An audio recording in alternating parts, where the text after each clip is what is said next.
complaining about your relationship, complaining about your partner, complaining about the person that you love, that you care about, that means something to you.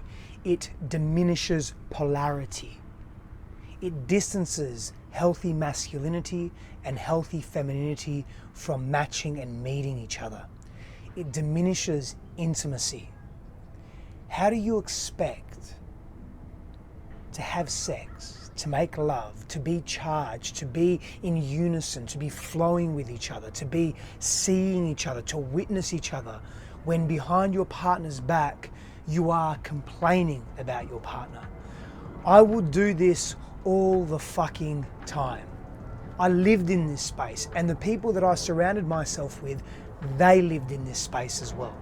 And so what did that mean, and what did that look like? It meant that we would get together and we would complain and focus on all the quote unquote negative aspects of our partner's characteristics, of what they brought to the table, of how they expressed themselves, instead of focusing on what they were really exceptional at, the gifts that they brought into the world, the magic that they carried in their hearts and how they expressed themselves. I would focus on all the things that annoyed me, on all the projections, the unconscious projections that I was projecting into her because I wasn't able enough, strong enough, courageous enough to face my stuff. So I just projected into her. And then I would complain about why she was distant from me. Go figure. We do this all the time because we are entrenched in fear. We are scared to look at our stuff. Whenever we are complaining about someone else, whenever we are seeing the wrong or the challenge or the difficulty in someone else, we are not taking ownership of something within ourselves, either an experience that we've had in the past that has really hurt us and we are moving away from it by projecting onto others, or a trait within ourselves we haven't taken ownership of. That was me for so long. And I would complain, and I would complain, and I would ignore it. Not because I wasn't confrontational.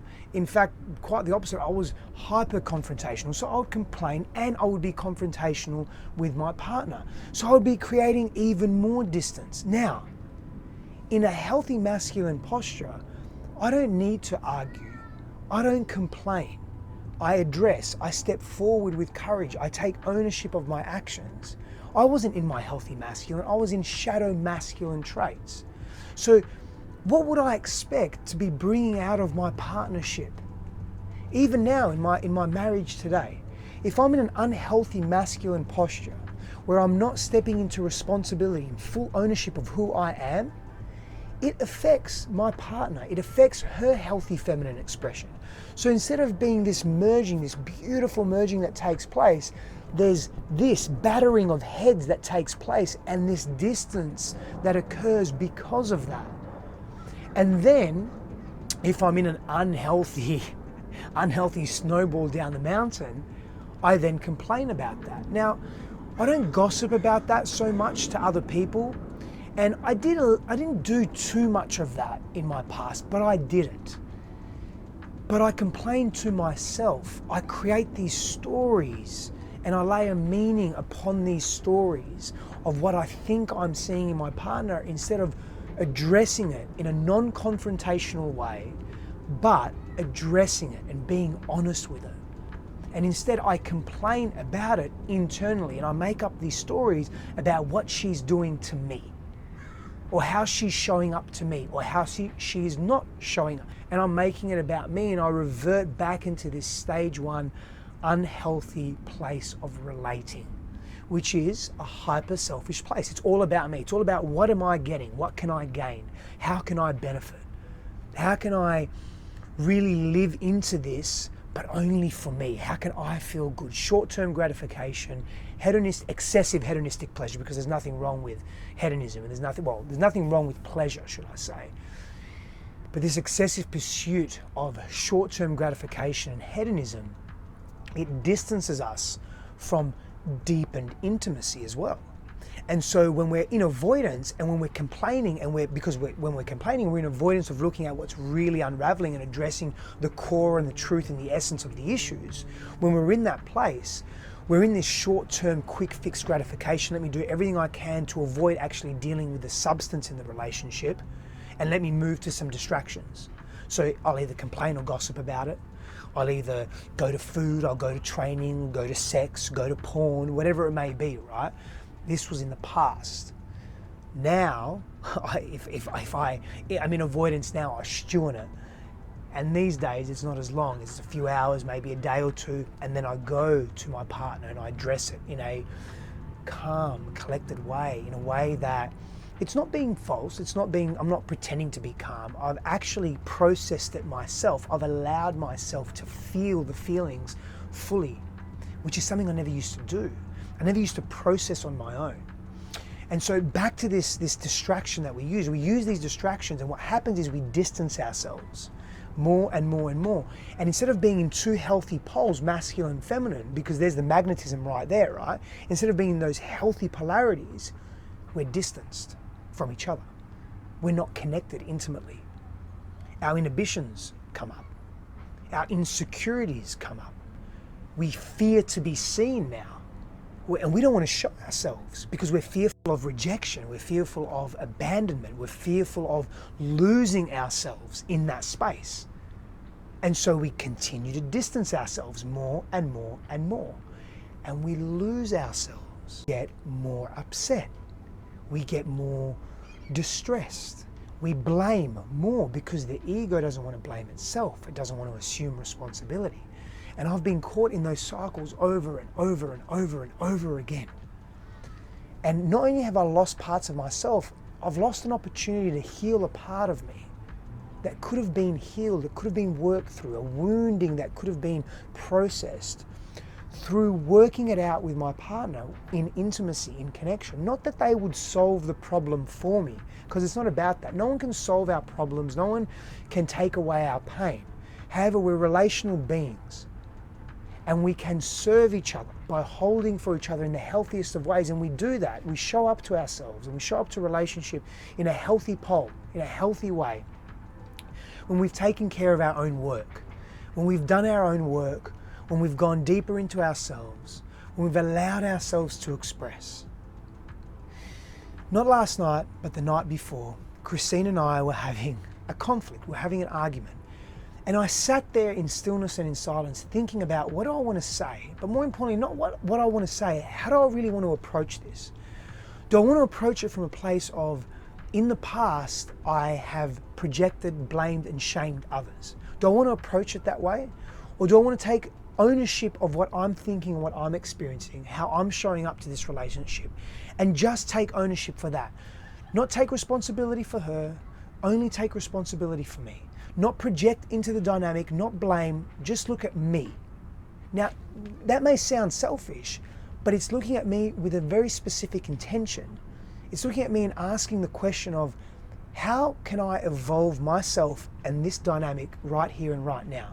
Do I want to play into old patterns of the past, or do I want to choose to be a different person and experience a different result, one that is more connected and of deeper intimacy? And that means and requires that we get fucking uncomfortable.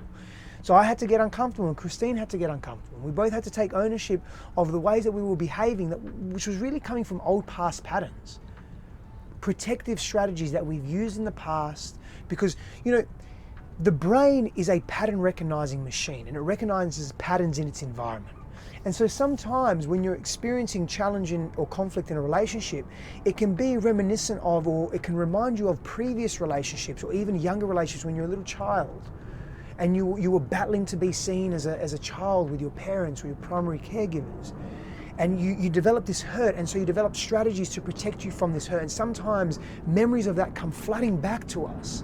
And that happens to me often, to be honest with you. And I think, and I said this yesterday at the workshop that Christine and I were teaching for our Queens in the Be the Queen program, their graduation. You can find great refuge in this. So please listen really carefully. This is really beautiful.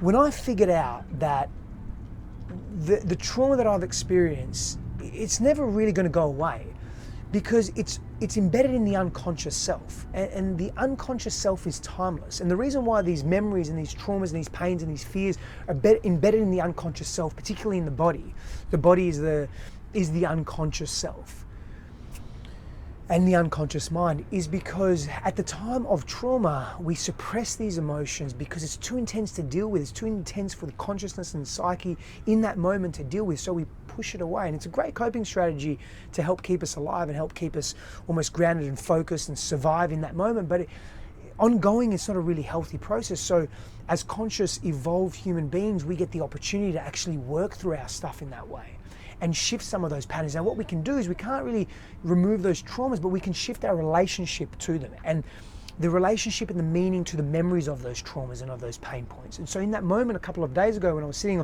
on the couch just in there, I was sitting on that couch and my back was hurting. I was just sitting, and when I'm injured, I'm also quite humble, which is a real blessing for me because it keeps me more grounded and clear.